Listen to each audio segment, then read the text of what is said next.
On January 15, 1919, a wave of death rolled through the streets of Boston. But this was not water. It was not lava. It was molasses. A wall of sticky brown syrup, 2 stories high, moving at 35 miles per hour, crushing everything in its path.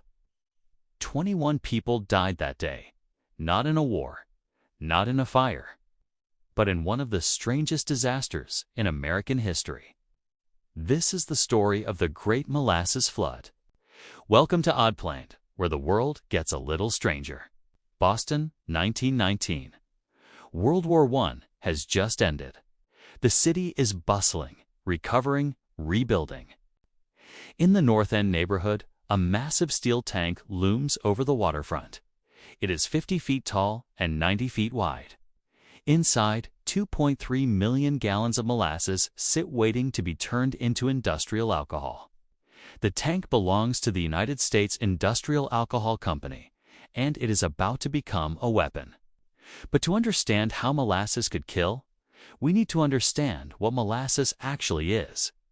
Most people think of it as that thick, sweet syrup you might use in baking. And yes, that is molasses.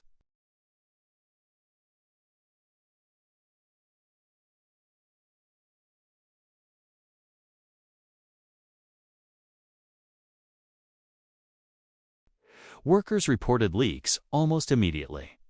The tank groaned and creaked when it was full. Locals said you could hear it from blocks away. Children would collect molasses that leaked from the seams, taking it home in cups and cans. But the company did nothing. They painted the tank brown to hide the leaks. When complaints came in, they ignored them. The profit was too good. The risk, they assumed, was minimal. After all, it is just molasses. How dangerous could it be? January 15, 1919.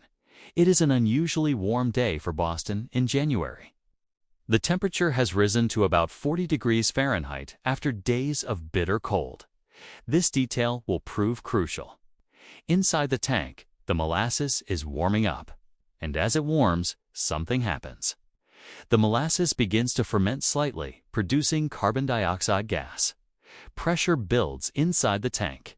The steel walls, already weakened by poor construction and years of stress, begin to strain. It is just after 12:30 in the afternoon.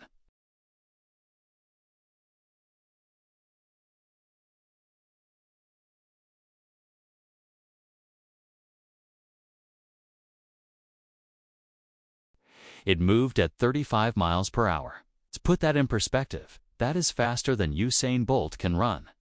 And this was not water.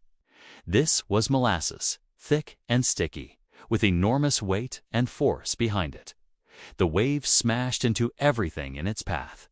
It lifted a fire station off its foundation, trapping firefighters inside. It crushed buildings. It snapped steel support beams of the elevated railway like they were toothpicks. It caught people mid-stride, swallowing them whole. Horses and wagons were swept away, their drivers pulled under. The molasses did not just knock people down, it engulfed them. It filled their lungs. It drowned them standing up. One witness described seeing the wave pick up a horse and fling it into the air. Another saw a man running, looking back over his shoulder, and then he was gone, consumed by the brown wave. The destruction happened in seconds. By the time people realized what was happening, it was too late to run. Now here is the part that makes this disaster truly unique, truly horrifying. After the initial wave, after the crushing force had passed, the molasses did not disappear. It pooled in the streets, several feet deep in some places. And this is where the nightmare truly began. Because molasses, especially in January, is incredibly viscous, it does not flow away like water.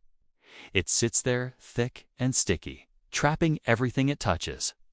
Rescuers arrived within minutes. Firefighters, police, sailors from a nearby Navy yard. They rushed to help. But they could barely move. Every step was a struggle. They sank knee-deep, waist-deep into the molasses. It stuck to their boots, their clothes, their hands. Victims were trapped, their faces barely above the surface, gasping for air through the sticky syrup. Rescuers tried to pull them out, but the molasses held them fast. For every person they pulled free, they found another who had suffocated, their airways clogged with the sweet, thick liquid. The smell was overwhelming, sickly sweet, mixed with the smell of death and destruction. It coated everything. Buildings, streets, people. The molasses seeped into basements and sewers. It contaminated the harbor, turning the water brown for months. And the cleanup? It took weeks. Workers used salt water from the harbor to thin the molasses enough to wash it away. They shoveled it, swept it, scraped it off buildings. But even after the visible molasses was gone, the sticky residue remained. For years, people said you could still smell molasses in the North End on hot summer days. For decades, locals claimed the neighborhood phone booths were sticky. When the dust settled, when the bodies were finally pulled from the molasses, the death toll stood at 21. Another 150 people were injured. The victims were workers, firefighters, children who had been playing near the waterfront. The youngest victim was 10 years old. The oldest was 78. They died crushed by debris, drowned in molasses, or suffocated by the thick syrup filling their lungs. But this was not an act of God. This was not an unavoidable tragedy. This was negligence. The lawsuits began almost immediately. Over 100 claims were filed against the United States Industrial Alcohol Company. Experts testified about the tank's construction. Engineers showed how the design was fatally flawed. Witnesses described the leaks, the groans, the warnings that had been ignored. In 1925, the court ruled in favor of the victims. The company was found liable and ordered to pay out roughly $600,000 in damages. That is equivalent to about $10 million today. It was a landmark decision, establishing that companies could be held responsible for disasters caused by their negligence. The case set legal precedents that are still referenced in engineering and liability law to this day. But the question remains, how could molasses, of all things, be so deadly? The answer lies in physics. Molasses is a non-Newtonian fluid, which means its viscosity changes depending on the forces acting on it. When it is sitting still, it is thick and slow. But when it is under pressure, when it is moving fast, it can flow almost like water. The initial explosion released the molasses under immense pressure, giving it the fluidity to move at incredible speed. But once that pressure was released, once the wave stopped moving, the molasses returned to its thick, viscous state, trapping everything it had engulfed. And there is another factor: the sheer weight. Molasses is denser than water, about 40% heavier. So when 2.3 million gallons of it hit the streets, it carried the force of over 13,000 tons of liquid.